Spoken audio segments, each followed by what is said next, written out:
Have you ever stopped to think about how a single moment can completely transform your life?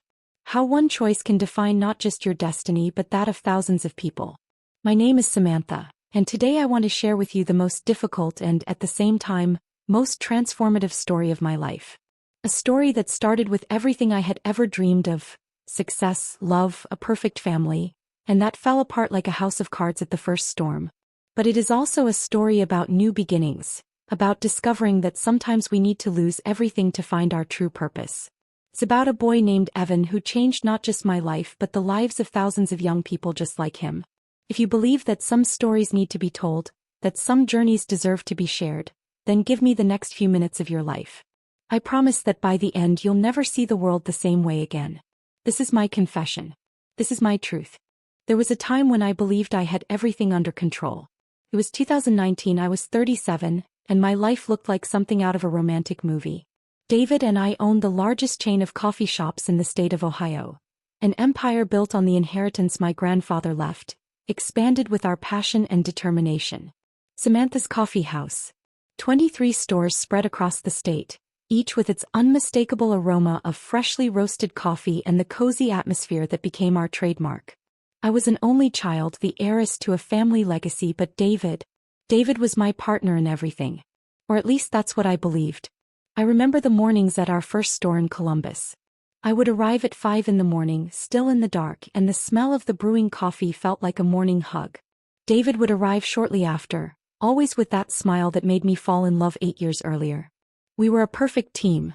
I handled the administrative side and the expansion, he managed operations and supplier relations. Our house in Westerville was a reflection of our success.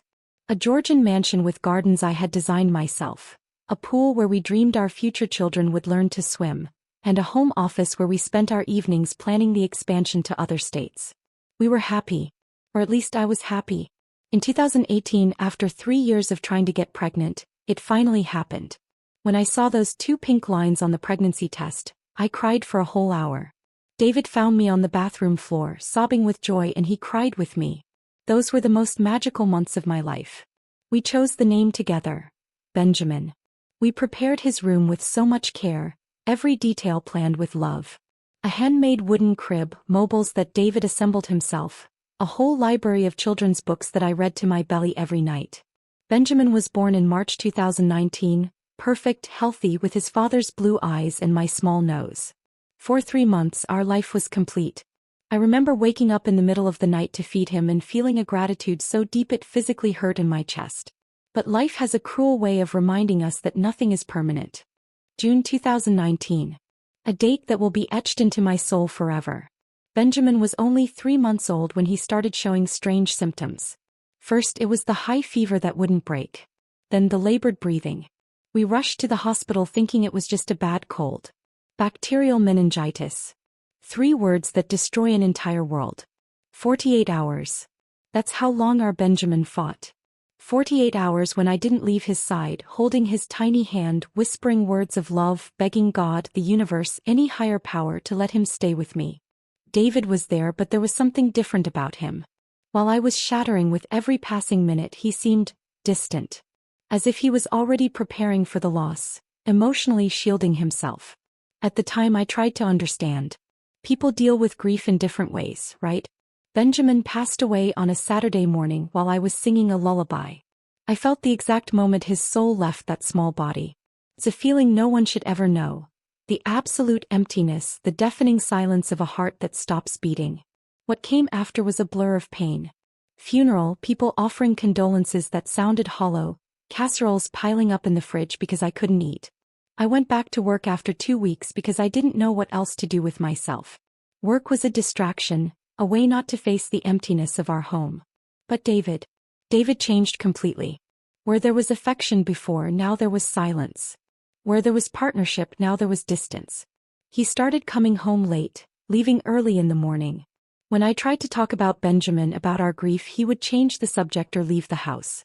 "We need to move on, Samantha," he would say. "Dwelling on it won't bring him back. Move on." As if it were possible to simply forget that we had a son, that we loved him, that he existed. The intimacy between us almost completely vanished. David slept in the home office most nights, claiming he had work to finish. When we were in the same room, the silence was so thick I felt like I was suffocating. I sought therapy, but David refused to go with me. "That's for weak people," he once said, and those words cut deeper than any blade. For 6 months, I lived in this fog of sadness and loneliness. Our company kept running, but cracks were starting to appear. I focused on work obsessively, expanding into 2 new cities, hiring more staff. Anything to keep my mind busy. It was in December 2019, almost a year after Benjamin's death, that I found out I was pregnant again. 2 pink lines. But this time there were no tears of joy. There was fear, so much fear that my hands were shaking as I held the test. How could I tell David? How could I say that life was giving us a second chance when he could barely handle the first loss? I waited a week. A whole week carrying this secret, this terrifying miracle. When I finally told him during a silent dinner in our kitchen, his reaction was nothing. Literally nothing. He looked at me for a long moment, then went back to eating his salad. "David, did you hear what I said?" "I heard you," he replied without looking up. "So what now?" "So what now?" What did he mean, so what now? We were talking about our child, our family, a chance to be happy again. "Now we celebrate," I said, trying to inject some joy into my voice. "Now we prepare to welcome our baby." He laughed. A bitter, humorless laugh. "After what we went through. Do you really want to go through that again?" Those words were like a punch to the gut.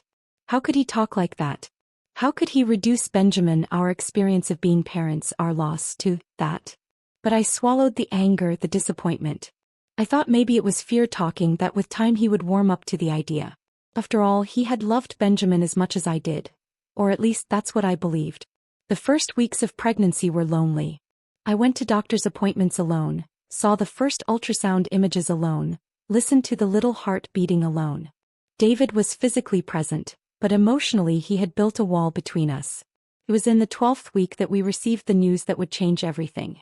Dr. Martinez, our obstetrician, asked to speak with us privately after the routine exam.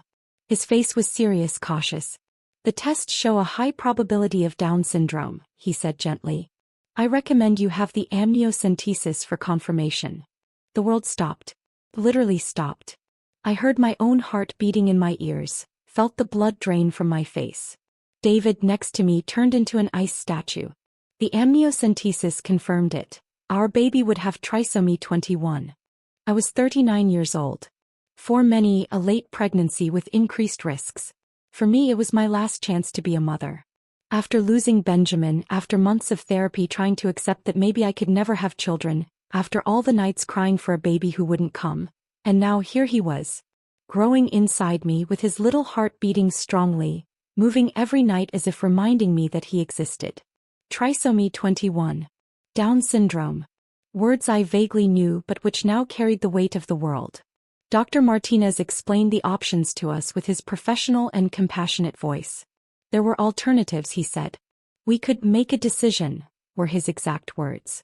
David was the first to speak after we left the office.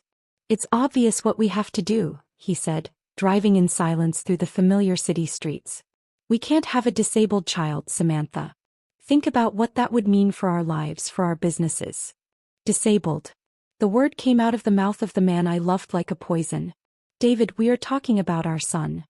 "No," he retorted with a coldness that chilled me to the bone. "We're talking about a lifetime of special care, of limitations, of problems. I'm not going through that." "We are not."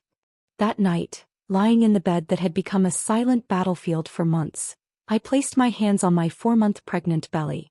I could feel tiny movements, subtle but unmistakable. My baby was there, alive, growing, depending on me. How could I make a decision about a life I already loved so much? I spent days researching Down syndrome. I read family stories, watched videos of children and adults with trisomy 21. I discovered a world I didn't know. People who were happy, fulfilled, capable of so much more than society imagines. David gave me an ultimatum 2 weeks later. "Samantha, I am not going to be the father of a disabled child. If you choose to continue with this pregnancy, you are choosing to end our marriage." That was it. After 8 years together, after building an empire, after losing Benjamin together, he was forcing me to choose between my child and my marriage. The choice was easier than I imagined it would be. "Then that's it, David. Our marriage is over. He blinked, surprised. Perhaps he expected me to give in, to choose to preserve our relationship. You're not serious. I have never been more serious in my life. This baby is my son. And I will protect him with or without you. David left the house that night and never came back. Not as a husband, at least. The months that followed were the most difficult of my life. David didn't just move out, he practically disappeared from the company too. He'd arrive early, stay in meetings all day, avoiding any contact with me that wasn't strictly professional. I was 6 months pregnant, single-handedly managing a business that was ours, dealing with morning sickness that persisted far past the first trimester, and trying not to fall apart every day. It was Maria, our manager at the central store, who first noticed something was wrong. "Mrs. Samantha, are you okay? You look tired," she said one afternoon when she found me in the store office, hunched over stacks of documents. Maria was a 50-year-old woman, a mother of 4, with a heart the size of the world. She had worked with us since the second store and knew every detail of the business. I don't know why, maybe it was the exhaustion, maybe the kindness in her voice, but I started to cry.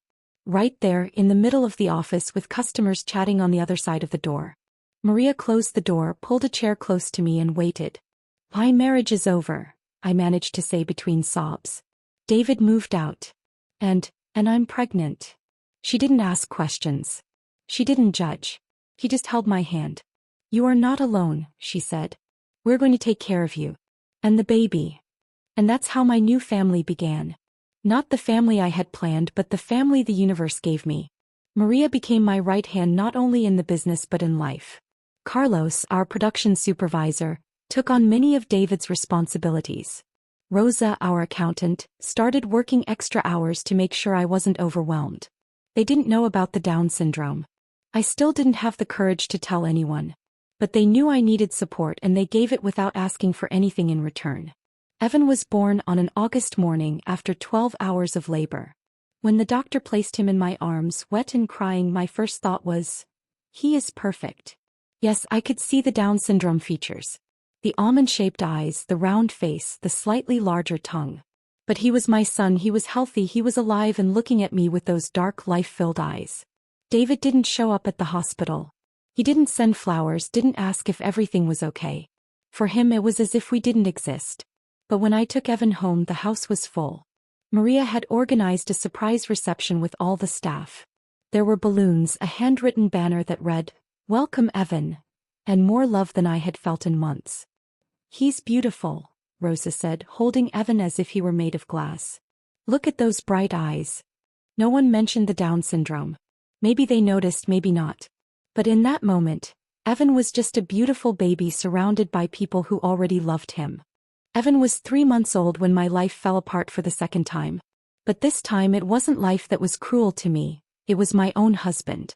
I was in the home office, organizing company documents for the accountant, when I found a folder David had forgotten. Inside were bank statements for an account I didn't recognize. My first reaction was confusion. Why would David have a separate bank account? Maybe it was some new commercial account, some investment he was planning. But when I looked closer, I saw the transfers. High amounts, moving from the company accounts to this personal account. For months. Thousands of dollars that simply disappeared. My fingers were trembling as I flipped through the statements. December 2019, $15,000. January 2020, $12,000. February, $18,000. Month after month, money that should have been used to pay suppliers, employees for expansion, was being diverted. I called Rosa immediately. "Rosa, I need you to come here now. It's urgent." She arrived in 20 minutes and found me on the office floor, surrounded by papers with Evan sleeping on my lap. "Samantha, what happened?" I showed her the statements. I watched her expression change from concern to shock, then to rage. "How long has this been going on?" she asked, picking up the documents. "At least since December." "Rosa, how much money have we lost?"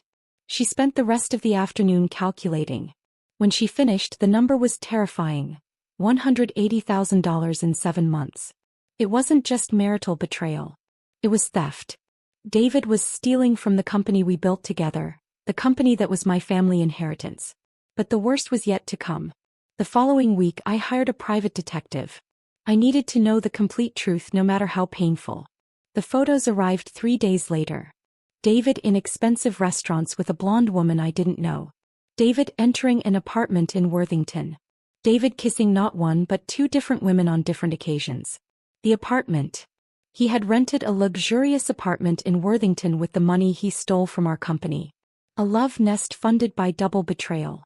I sat on the living room floor with those photos scattered around me and Evan drooling on my shoulder, and I felt a rage so pure, so intense it was scorching. It wasn't just for me. It was for Evan. David had not only abandoned his son for having Down syndrome, he had stolen money that was supposed to secure that same son's future. How could a man be so cruel? But I discovered in the months that followed that sometimes, when we lose everything we thought mattered, we find the things that truly matter. Evan became my strength. His morning smiles, his contagious laughter, the way his little eyes lit up when he saw me enter the room. He didn't know he was different. He just knew he was loved. And it was this unconditional love that gave me the courage to not only rebuild my life but to discover a purpose I never knew existed. Evan was 6 months old when I finally found the courage to seek help. Not psychological help. I was already doing therapy twice a week. I needed something different. I needed to understand what it meant to be the mother of a child with Down syndrome. It was Dr. Patricia, Evan's pediatrician, who gave me the card. "Samantha," she said after a routine checkup, "I know a support group for parents of children with trisomy 21. Maybe it would be helpful for you. The Down Syndrome Support Group of Columbus. Meetings every Tuesday at 7 p.m. at the Broad Street Methodist Church." It took me 3 weeks to gather the courage to go. 3 weeks imagining what it would be like, what kind of people I would meet, if I would be able to talk about David, about the abandonment, about raising Evan alone.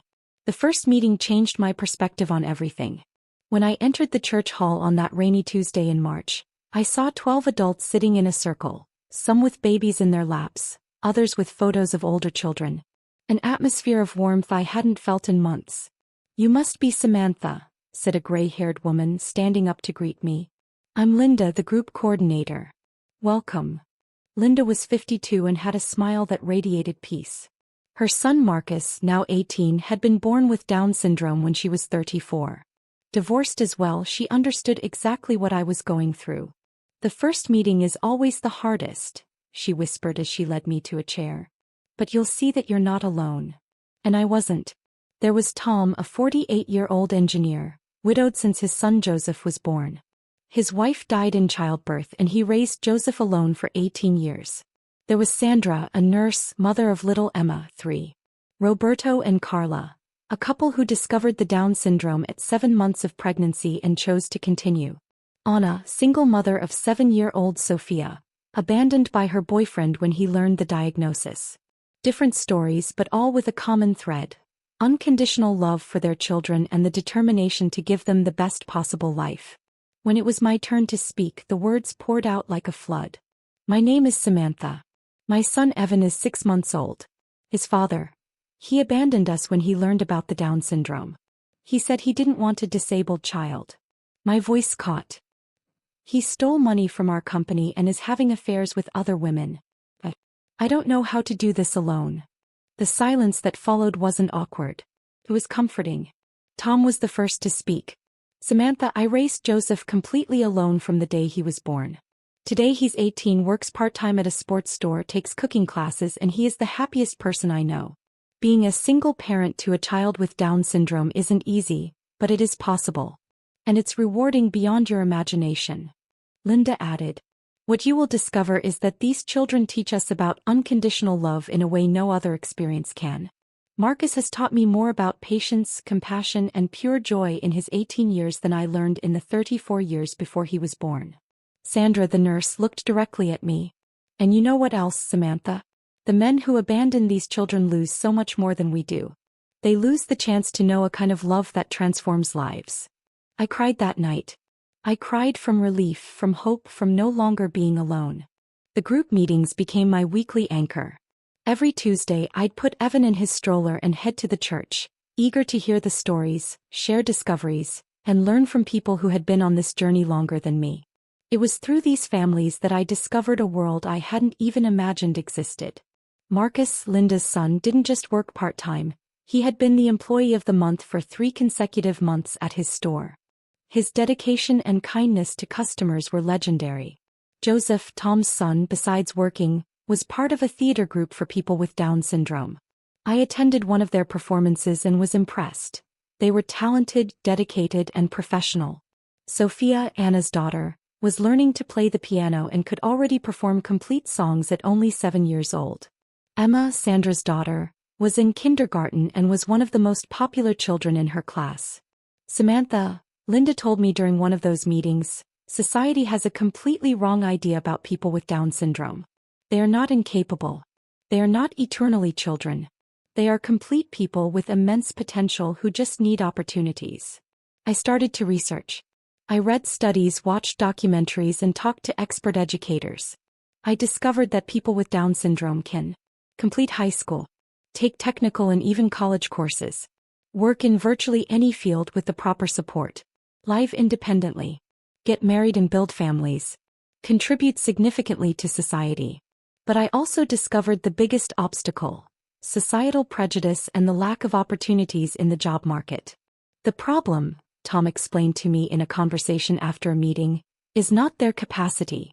It's that employers are afraid, prejudiced, or simply don't know how to work with people with Down syndrome. And that was the moment something clicked in my mind. I had a company. A growing company with 23 stores and hundreds of employees. A company where I made the hiring decisions. What if? The idea started small, almost like a passing thought. But the more I reflected, the more sense it made. What if I could provide job opportunities for young people like Marcus, like Joseph, like the future adult version of my Evan? It was in September 2021, when Evan was 1 year old, that I made a decision that would change everything. Marcus, Linda's son, was looking for a job. He had worked at the department store for 2 years, but they were downsizing the staff and naturally he was one of the first to be let go. Linda, I said during a group meeting, what if Marcus came to work at Samantha's coffee house? The silence in the room was absolute. Everyone looked at me as if I had said something revolutionary. Samantha, are you serious? Linda asked, her eyes shining. Completely serious. We need someone to help with inventory organization at the central store. Marcus has retail experience, he is punctual, dedicated. Why not? Tom leaned forward. Samantha, do you realize what this would mean? Not just for Marcus but for all our children. You would be the first business owner in the area to consciously hire a person with Down syndrome. No, I didn't realize it. But I was about to find out. Marcus started the following Monday. I was nervous, not about him but about how the other employees would react. How the customers would react. How this would affect the business. Maria, my manager, pulled me aside on the first day. Samantha, can I talk to you? My heart sank. What if she was uncomfortable? What if she thought I was making a mistake? That young man, she said, pointing to Marcus, who was methodically organizing the boxes of disposable cups, is the most polite and dedicated employee I have ever seen. In 4 hours of work he organized a stockroom that had been messy for weeks. John, the supervisor, agreed. And you know what else? The other employees are loving working with him. He has a positive energy that is contagious. But it was the customer's reaction that surprised me the most. On the third day, an elderly woman approached the counter where Marcus was restocking sugars and sweeteners. Young man, she said to him, I want to congratulate you. You're doing a wonderful job. Marcus flashed that bright, characteristic Down syndrome smile. Thank you, ma'am. I really like working here. And I really like coming here now, she replied. Kudos to you for giving opportunities to special people. The news spread quickly throughout the neighborhood. Our central store started receiving new customers, people who came specifically because they knew we employed Marcus. Samantha, Rosa, our accountant, told me at the end of the first week, sales at the central store increased by 15% this week. People are coming here because of Marcus. It wasn't charity. It wasn't a favor. Marcus was, quite literally, good for business. The success with Marcus made me think bigger. Much bigger. At the next group meeting I made a bold proposal. What if we hire more people? What if we make Samantha's Coffee House the first coffee chain in the United States specialized in hiring young adults with Down syndrome? The group fell silent. Then Tom started to laugh. Not a laugh of mockery but of pure joy. Samantha, do you realize what you are proposing? This would be revolutionary. Linda's eyes were filled with tears. You're talking about changing the lives of not just our children, but hundreds of young people like them. And that is exactly what we started to do. Joseph, Tom's son, was the second hire. He had incredible people skills and became responsible for customer service at our Westerville store. Sophia, despite being only 7, inspired us to create an internship program for adolescents with Down syndrome. But I knew I had to do this professionally, responsibly. I hired a specialized inclusion consultant, Dr. Helen Rodriguez. Samantha, she told me in our first meeting, what you are doing is admirable, but it needs to be done correctly. Every person with Down syndrome has specific skills and limitations. We need to evaluate them individually, provide adequate training, and create a supportive environment. And that's exactly what we did. We created a structured program, the Samantha's Coffee House Professional Inclusion Program. Each young adult underwent a skills assessment, received personalized training, and had a designated mentor among the experienced employees. In 6 months, we had 12 employees with Down syndrome distributed among our stores. And do you know what we discovered? They were the best employees we had ever had. Absenteeism rate was practically 0. Punctuality was exemplary. Customer relationships were exceptional. Their dedication to work inspired everyone around them. Samantha, Carlos told me in a managerial meeting, these young people are raising the standard for the entire team. The other employees are trying harder because they see their dedication. Sales continued to grow. Not just out of curiosity but because the quality of service had improved drastically. Customers noticed the difference in the atmosphere of our stores. But it was when the press discovered our initiative that things truly took off. It was an ordinary Tuesday morning, organizing reports in my office, when Maria knocked on the door with an expression of disbelief. Samantha, there's a reporter from Channel 6 here.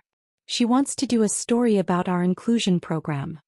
Jennifer Walsh, an investigative reporter for Channel 6, had heard about our program through a customer who was impressed with Joseph's service. Mrs. Samantha, she said, what you're doing here is national news. You have the highest concentration of employees with Down syndrome of any retail company in the state of Ohio. The feature aired on a Thursday. 3 minutes of reporting showed our employees working, customers praising the service, and me explaining our philosophy. These young people don't need charity, I said to the camera. They need opportunities. And when you give them opportunities, they exceed every expectation. What happened next surpassed my most optimistic expectations. On Friday morning, my phone wouldn't stop ringing. CNN, NBC, ABC, even international stations wanted to interview me. Business magazines, national newspapers, blogs specializing in inclusion. But more importantly, young people with Down syndrome and their families from all over the country started reaching out to me. Mrs. Samantha, a mother from Detroit, said, "My son is 19 and has never been able to get a job. Would you have an opportunity for him?" Mrs. Samantha, a father from Texas, wrote, "Could you teach us how to convince other companies to do what you are doing?" In 2 weeks, we received over 300 resumes from young adults with Down syndrome from 23 different states. Stories of talented, dedicated young men and women, desperate for a chance to prove their worth. That's when I realized I was facing something much bigger than an inclusion program in a coffee chain. I was facing the opportunity to change a national paradigm. "Tom," I said at a meeting of our group, now expanded to 30 families, "what if we open more stores? What if we expand specifically to hire more young people with Down syndrome?" He looked at me with that paternal smile I had learned to recognize. "Samantha, you're thinking nationally, aren't you?" "I'm thinking internationally," I replied. It was in the midst of all this professional madness that something unexpected happened in my personal life. Something I wasn't looking for and didn't even think I wanted. Tom had become much more than a member of the support group. He was a counselor, a friend, someone I could share the anxieties and joys of raising a child with Down syndrome with. Joseph and Evan, despite the age difference, had developed a special relationship. Joseph treated Evan like a little brother. It was common for Tom and Joseph to come over for dinner on weekends. I would cook, they would help with Evan, and we would talk about our children's future, the company's growth and life. I don't know exactly when I realized my feelings for Tom were more than friendship. Maybe it was one Sunday night when I found him on the living room floor playing with blocks with Evan, both of them laughing at something only they understood. Or maybe it was when he brought chicken soup when Evan had a fever and stayed up all night helping me take care of him. Tom was everything David was not. Present, caring, committed. He understood the challenges of raising a child with Down syndrome because he had lived those challenges for 18 years. He saw Evan not as a limitation but as a blessing. The first time he kissed me was on a night in March in my garden, after we had put the children to sleep. A soft, respectful kiss, filled with a tenderness I had forgotten existed. "Samantha," he whispered, holding my face with his hands, "I don't want to rush anything. But I need you to know that I've fallen in love with you. With Evan, with the incredible woman you've become." I cried. I cried because I had forgotten what it was like to be seen, to be valued, to be loved for who you truly are. "Tom, I've fallen in love with you too. But I'm afraid." Afraid of what? Afraid to trust again. Afraid to believe that there's someone who can love Evan as much as I do. He smiled, that gentle smile that had slowly won me over. "Samantha, I don't love Evan as much as you do. I love Evan in a different way. As if he were my own son. Because to me he is." And that is how, at 42, after a shattered marriage, a devastating betrayal and 2 years of raising Evan alone, I fell in love again. But this time it was different. It wasn't the impetuous passion of my 30s. It was a mature love, built on solid foundations. Mutual respect, shared values, similar experiences, and most importantly, the unconditional love for our special children. Tom proposed to me 6 months later on a Saturday morning at breakfast, with Evan in his lap and Joseph by his side, as if it were the most natural thing in the world. "I don't want a big ceremony," I said, laughing and crying at the same time. "Me neither. I just want our family." And our family had become something beautiful. Me, Tom, 3-year-old Evan, and 20-year-old Joseph. A family united by the understanding that love comes in different forms, but all are equally valuable. Evan was 8 years old. Tom and I had been happily married for 4 years, and our company had become the country's largest employer of people with Down syndrome, with 47 stores in 12 states, when the past knocked on my door. Literally. It was a typical Saturday morning in October. Tom had taken the boys to the park and I was home organizing papers for the Evan Project, the vocational institute we were about to launch, when the doorbell rang. I opened the door and felt the ground disappear beneath my feet. David. 8 years older, graying at the temples, expensive clothes, but an expression on his face I had never seen before. Cooked. Broken. "Hi, Samantha." I stood still in the doorway, unable to speak. All the wounds I thought had healed opened up again. Can I talk to you? Please." My first instinct was to slam the door in his face. This man abandoned me when I needed him most, stole money from our company, and cheated on me with multiple women. What could he possibly want from me now? But something in his expression, a vulnerability I had never seen, made me hesitate. 5 minutes, I said, stepping onto the porch and closing the door behind me. He took a deep breath as if gathering courage. "Samantha, I have a daughter. She's 2 years old." My heart clenched. Of course he had another family. Of course he had moved on, built the perfect life he hadn't wanted with me. "Congratulations," I said, unable to hide the bitterness in my voice. She has Down syndrome." At that moment the world suddenly stopped for me. Literally paused. David, the man who abandoned me for not accepting a son with Down syndrome, was standing there, telling me he had another daughter with the same condition. "Samantha," he continued, and for the first time in his life I saw tears in his eyes, "I was a monster to you. I was the worst human being that ever existed. I abandoned you and my son out of pure prejudice, out of cowardice, out of selfishness." I couldn't speak. I couldn't process what I was hearing. When Emma was born, when the doctors told me she had Down syndrome, I broke down. Not from sadness but from shame. Shame for what I did to you. Shame for having lost the chance to know my son.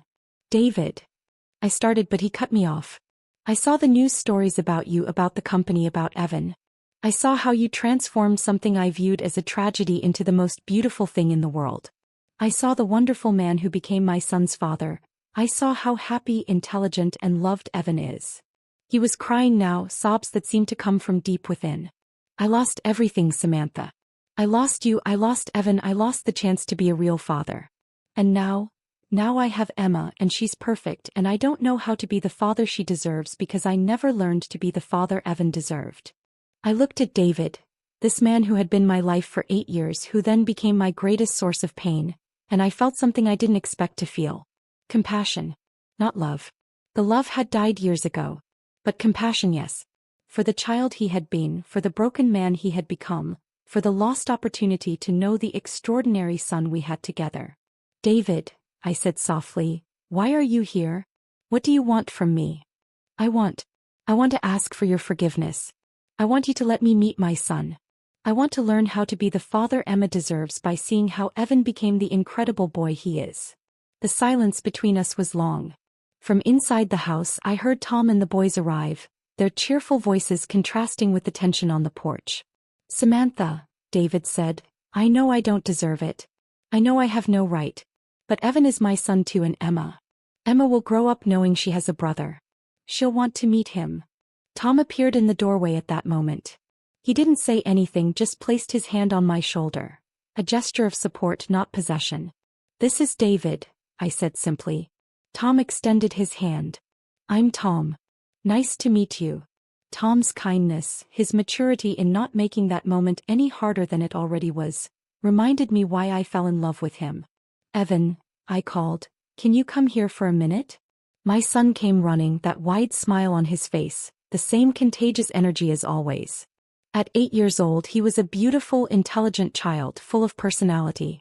Evan, I said, kneeling down beside him, this is your biological dad. Evan's eyes widened. He had asked about his biological father a few times, but he never pressed too hard because Tom was such a constant and loving presence in his life. Hi, Daddy, he asked, looking from me to David. Hi, Evan, David said, his voice choked. You're more handsome than in the pictures. Evan, with his typical spontaneity, walked up to David and hugged him. So I have 2 daddies? He asked, looking up at Tom. Tom smiled. You have a dad who gave you life and a dad who loves you every day. And that makes you very lucky. It was at that moment that I made my decision. David, I said, you can meet Evan. You can be a part of his life. But I will set conditions. He nodded quickly. First, you will respect Tom as the father Evan knows. Second, you will not promise things you cannot deliver. Third, if you start this relationship you will maintain it. Evan doesn't deserve to be abandoned twice. I agree to everything, he said. Samantha, thank you. Thank you for being more generous than I deserve. 6 months after that conversation on the porch, our life had found a new balance. David visited Evan twice a week. Slowly, cautiously, they were building a relationship. Tom, with his wisdom and generosity, facilitated this transition in every possible way. Emma, David's daughter, came to meet Evan on a spring Sunday. Seeing the 2 of them together, him at 8, her at 3, both with Down syndrome, both radiant with joy, made me realize that forgiveness had been the right decision. But most importantly, the Evan project was finally ready for its inauguration. 2 years of planning, $5 million invested, partnerships with universities and companies across the country. The first vocational institute exclusively for young people with Down syndrome in the United States. Professional training courses, job placement programs, support for independent living. All based on the experience we developed at Samantha's Coffee House. The inauguration ceremony was scheduled for a Tuesday in May. Representatives from 15 states confirmed their attendance. CNN was set to broadcast live. But for me, the most important moment was when the first students arrived. Marcus, now 25, our first hired employee, would be the instructor for the customer service course. Joseph, 26, the instructor for workplace social skills. Sophia, now 19, had become our star in communication and would mentor the younger students. Samantha, Linda told me the day before the inauguration, do you realize what you've created here? I looked around. A 3-story building, equipped labs, modern classrooms, dorms for students from other states, a coffee shop run entirely by people with Down syndrome. I didn't create this alone, I replied. We created it. All of us, all the families who didn't give up on our children. On the day of the inauguration, over 1,000 people were present. Families, educators, business owners, politicians, international media. But when they called me up for the keynote speech, I looked at the front row and saw what truly mattered. Tom holding Evan on his lap, Joseph beside him, David with Emma, Linda, Sandra, Anna, Roberto, Carla, and dozens of other families who made this journey with me. Today, 3 years after the inauguration of the Evan Project, We have 127 Samantha's Coffee House stores across 23 states and 3 countries. We are the largest private employer of people with Down syndrome in the world. Over 800 young adults with trisomy 21 have decent jobs, fair wages, and the chance to show society that they are capable of much more than any prejudice suggests. The Evan Project has already graduated 1,200 young adults from its vocational programs.